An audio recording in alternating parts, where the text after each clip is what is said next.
Assalamualaikum warahmatullahi wabarakatuh. Alhamdulillahi rabbil alamin. Wa bihi nasta'inu ala umuri dunya waddin. Assalatu wassalamu ala asyrafil anbiya'i wal mursalin. Sayyiduna Muhammadin wa ala alihi wa sahbihi ajma'in, amma ba'd.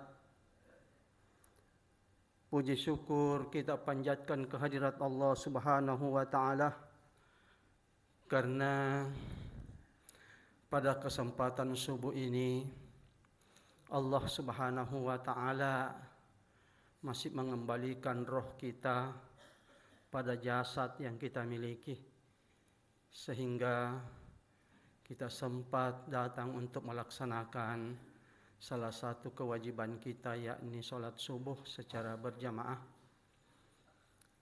Selawat dan keselamatan mudah-mudahan tercurah kepada junjungan Nabi Allah Muhammad SAW, kepada para sahabat, keluarga dan tabi'in. Jamaah subuh rahimakumullah. Pada kesempatan subuh hari ini, saya hanya ingin mengemukakan penggalan ayat 183 dari surah Al-Baqarah, di mana Allah Subhanahu wa ta'ala berfirman, "Ya ayyuhalladzina amanu kutiba alaikumus syiyam kama kutiba alal ladzina min qablikum la'allakum tattaqun." Hei orang-orang yang beriman, diwajibkan atas kamu berpuasa sebagaimana telah diwajibkan orang-orang terdahulu dari kamu. Semoga kamu bertakwa.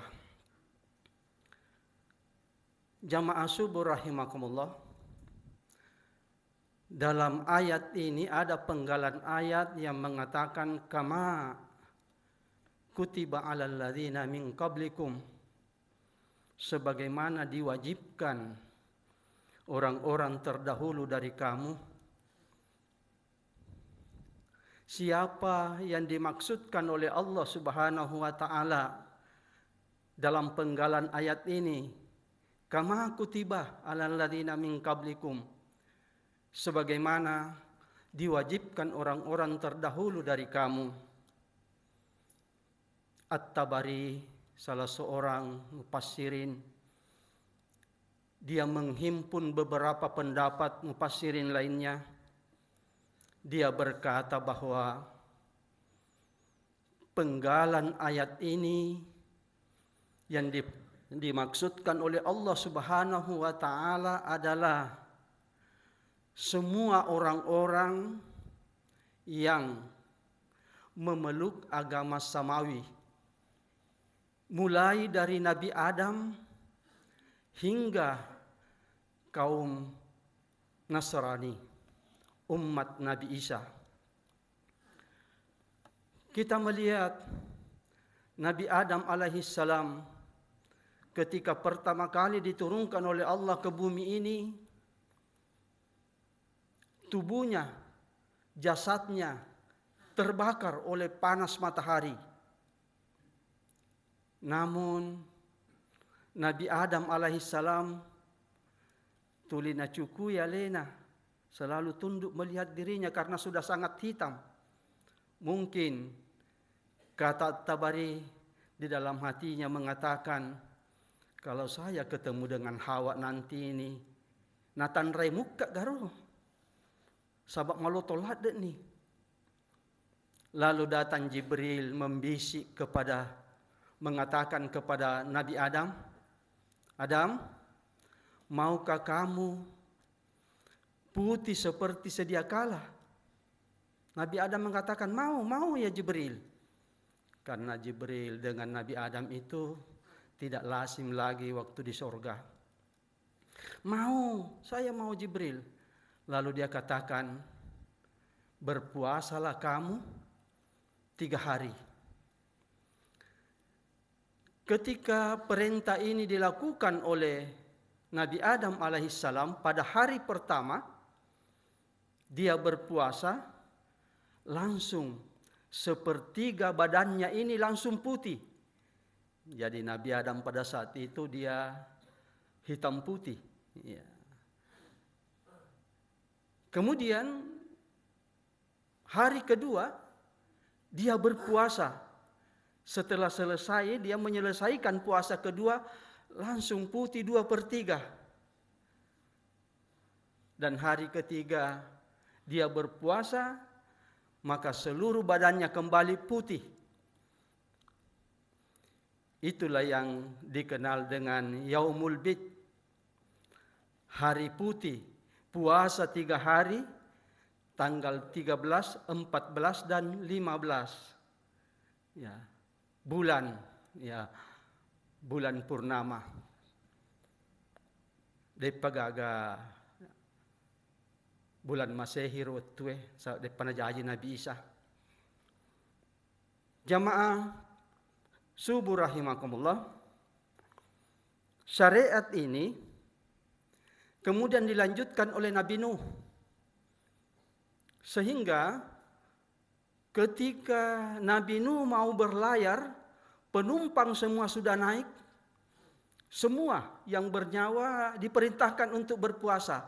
Dan puasa yang diamalkan Nabi Nuh adalah puasanya Nabi Adam alaihissalam, Yaumul Bid. Sehingga pada saat itu menurut kisah bahwa ketika dia menghabiskan 3 hari berpuasa, maka kelihatan matahari. Nah, sahabat bosimat teruk nih. Ya, kelihatan matahari. Jadi bukan hanya manusia yang disuruh berpuasa pada saat itu, tapi semua binatang yang ada di dalam kapal itu berpuasa selama 3 hari. Kemudian ada puasa yang dilakukan oleh kaum Yahudi, umat Nabi Musa. Puasa Asyura.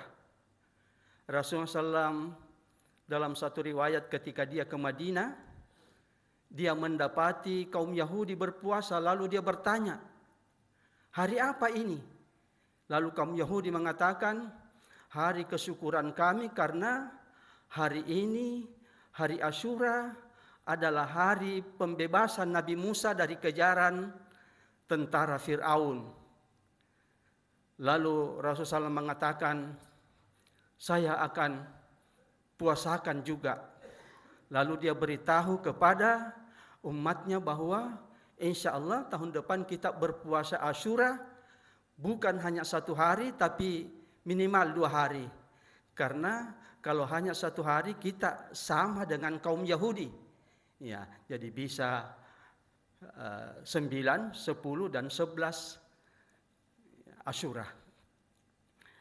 Jamaah subuh rahimakumullah, kemudian ada Nabi Daud yang namanya puasa Daud. Rasulullah SAW mengatakan bahwa puasa yang paling mulia adalah puasanya Nabi Daud. Saudara saya Nabi Daud, kata Rasul. Dia berpuasa sehari, berbuka sehari. Dan itu semua, puasa-puasa ini semua disunatkan oleh Rasulullah SAW buat umatnya. Kemudian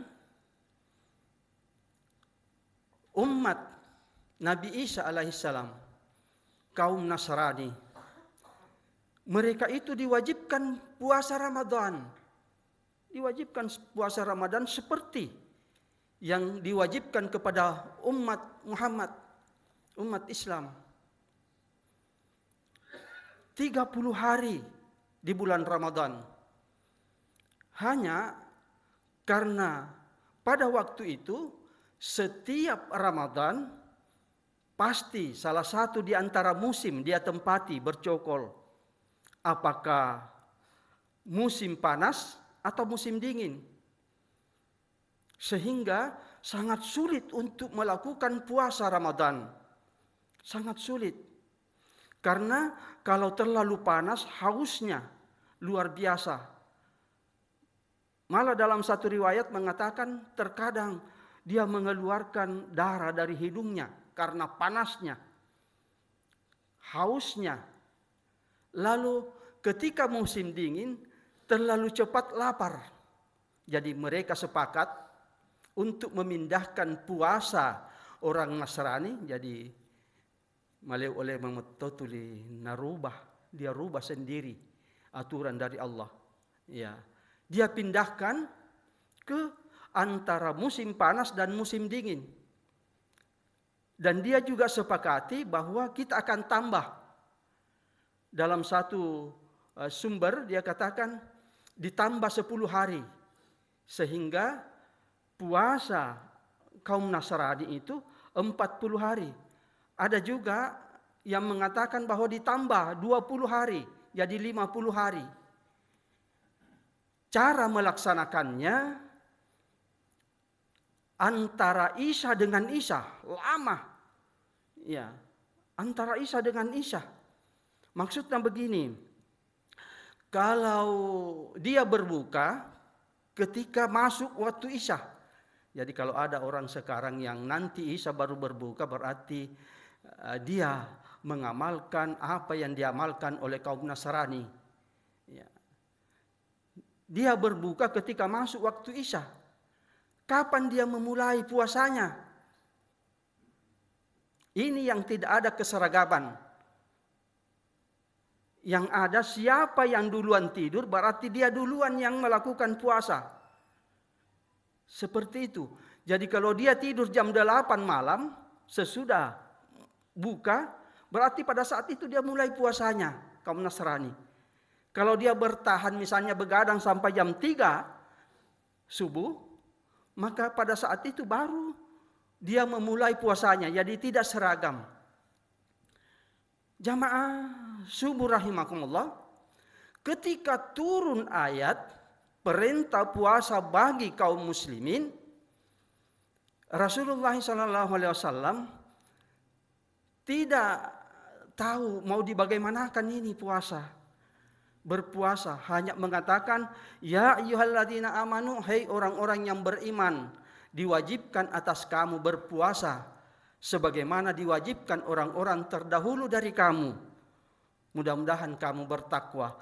Takwanya inilah yang mendorong para sahabat untuk melakukannya. Jadi dia lakukan seperti apa yang diamalkan oleh Nasrani pada mulanya. Ya, jadi ketika turun ayat 183 surah Al-Baqarah ini, dia melakukan puasa, sahabat melakukan puasa seperti cara Nasrani yang diamalkan oleh para kaum Nasrani. Jamaah subuh rahimakumullah, sehingga pada suatu waktu Umar ibnul Khattab berbuka di rumahnya Rasulullah SAW. Kemudian setelah berbuka mungkin dia larut dalam cerita, akhirnya terlambat kembali ke rumahnya. Ya. Setelah tiba di rumahnya, istrinya sudah tidur. Lalu dia bangunkan. Kenapa dia bangunkan? Karena dia mau sekali. Mungkin tadi dia berbuka pakai kambing. Umar bin Khattab kecil dia mengamuk. Dia bangunkan istrinya. Istrinya bertahan. Oh, saya sudah tidur. Artinya saya sudah memulai puasa. Tidak boleh lagi. Tapi namanya Umar kecil. Ya, dia ngamuk. Akhirnya terjadi pada malam itu. Di subuh harinya, subuh-subuh, Umar bin Khattab pergi kepada Rasulullah SAW menceritakan hal yang kejadian semalam itu. Lalu Rasulullah SAW mendengarkan penjelasan Umar ibnul Khattab. Umar ibnul Khattab ini ketika selesai menceritakan, bukan Rasulullah SAW yang memberi penjelasan, tetapi Jibril yang datang membawa ayat satu ayat di dalam Al-Quran, yakni surah Al-Baqarah ayat 187. Ayatnya sangat panjang, yang berbunyi, a'udzubillahi minasyaitonirrajim, uhilla lakum lailatas syiyamir rafasu ila nisaikum hunna libasul lakum wa antum libasul lahunna alimallahu annakum kuntum tahtanuna anfusakum fataba alaikum wa afa ankum fal ana bashiruhunna wabtagu ma kataballahu lakum wa kulu washrabu hatta yatabayyana lakumul haytul abyadu minal haytil aswadi minal fajr summa atimmus syiyama ilal lail wala tubashiruhunna wa antum hakifuhunna. Memang panjang ayatnya, tetapi ketika ayat ini turun, para sahabat dan Nabi Muhammad SAW lega perasaannya karena sudah ada batasan yang diberikan oleh Allah Subhanahu wa taala.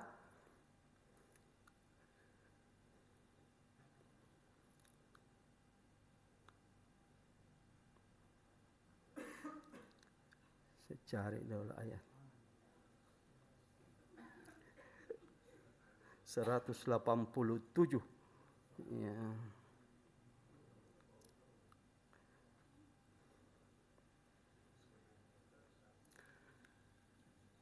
Yang artinya seperti ini, dihalalkan bagi kamu pada malam hari bulan puasa bercampur dengan istrimu. Mereka adalah pakaian bagimu dan kamu pun pakaian baginya. Mereka Allah Subhanahu wa taala mengetahui bahwa kamu tidak dapat menahan nafsumu. Karena itu Allah Subhanahu wa taala mengampuni kamu.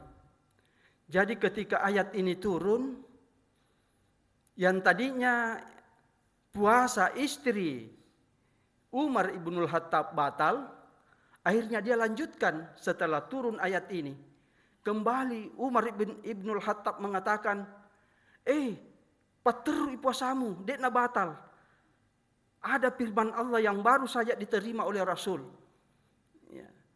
Dan lega semua perasaan para sahabat karena ada ketentuan bahwa kamu boleh menggauli istrimu dan apa saja yang kamu lakukan di malam hari. Mulai dari terbit fajar hingga matahari terbenam. Jamaah subuh rahimakumullah, itulah yang menjadi syariat kita pada saat ini.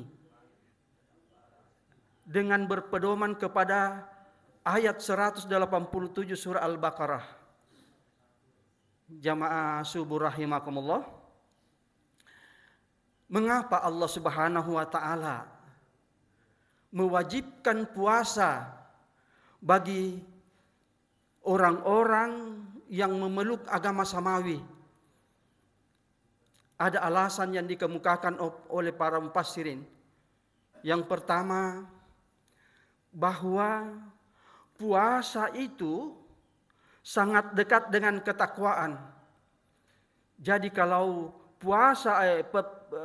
ketakwaan itu adalah suatu perkuliahan, maka praktikumnya adalah puasa. Karena ketika kita berpuasa banyak yang kita praktekkan. Mulai dari kesabaran, kejujuran, kedisiplinan, semua ada di dalam puasa. Betapa tidak kalau dia tidak sabar berpuasa, menanti 13 jam untuk berbuka, boleh jadi orang Bugis mengatakan narek subuh manre subuh muatu, tetapi narek kota ngaso ni manre sobu ni. Ya. Manre sobu narek kota ngasoi. Boleh jadi kalau dia pergi kerja dia tidak tahan dengan tidak sabar lagi menanti berbuka puasa, mungkin dia salah satu langganan tenda biru atau tenda kuning, ya, yang ada di sentral atau yang ada di lapangan tok do puli. Boleh jadi, karena mungkin di sana dia beranggapan bahwa tidak ada orang yang kenal saya. Seperti itu. Kemudian yang kedua alasannya adalah bahwa setiap Allah Subhanahu wa taala menciptakan diri manusia ini, dia lengkapi dengan hawa nafsu. Hawa nafsu itu hanya bisa ditundukkan dengan puasa. Jadi hawa nafsu ini hanya bisa ditundukkan dengan puasa. Tidak dibunuh, tidak dimusnahkan, tetapi ditundukkan oleh puasa. Ya, mari kita lihat kisah ketika Allah baru saja menciptakan hawa nafsu, dia tanya, siapa kau? Lalu dengan sombongnya hawa nafsu mengatakan, saya adalah saya dan kau adalah kau. Lantas Allah Subhanahu wa taala mengatakan, malaikat, bawa ini ke tempat yang paling panas. Lalu tinggallah hawa nafsu di sana selama 1000 tahun. Ketika cukup 1000 tahun, Allah bertanya lagi, siapa kau? Dengan sombong dan angku dia mengatakan, aku adalah aku dan kamu adalah kamu. Lalu dipanggil lagi malaikat. Malaikat, bawa ini ke tempat yang paling dingin. Ya, yang paling dingin.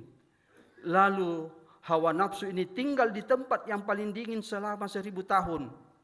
1000 tahun. Bukan waktu yang pendek.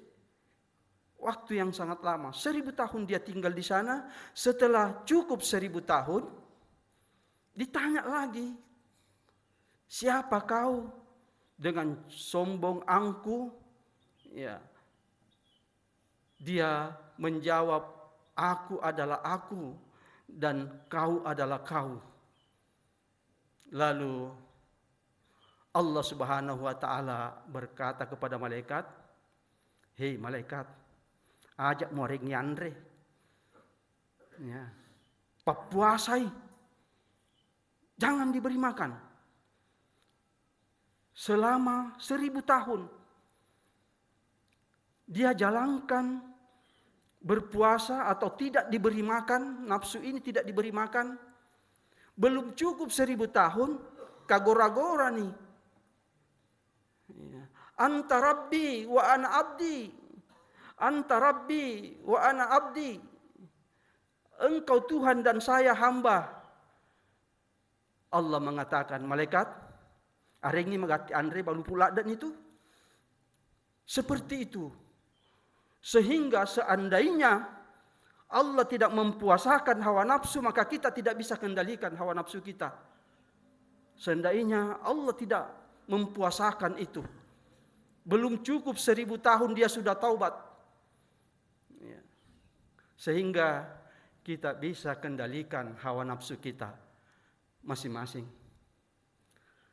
Oleh karena itu, kalau ada orang yang berpuasa lantas tidak bisa mengendalikan hawa nafsunya, waditu dia kunarang puasana, sebagaimana tadi malam diterangkan oleh Prof tentang puasa. Siapa tahu kam min sa'imin laisa lahu min siyamihi illal ju'i wal atas. Hanya itu yang dia dapatkan dari puasanya. Dia tidak bisa menundukkan hawa nafsunya. Ya, puasa Senin Kamisnya puasa, ya, dia lakukan semua, tapi selalu muncul kesombongan, keangkuhan, keegoan. Padahal itu yang perlu ditundukkan ketika kita berpuasa, sehingga ketika kita hidup sehari-hari kita mampu untuk menundukkan nafsu kita. Mudah-mudahan apa yang saya kemukakan ini ada manfaatnya, terutama terhadap diri saya. Lebih dan kurangnya mohon dimaafkan. Wallahu waliyut taufiq wal hidayah. Assalamualaikum warahmatullahi wabarakatuh.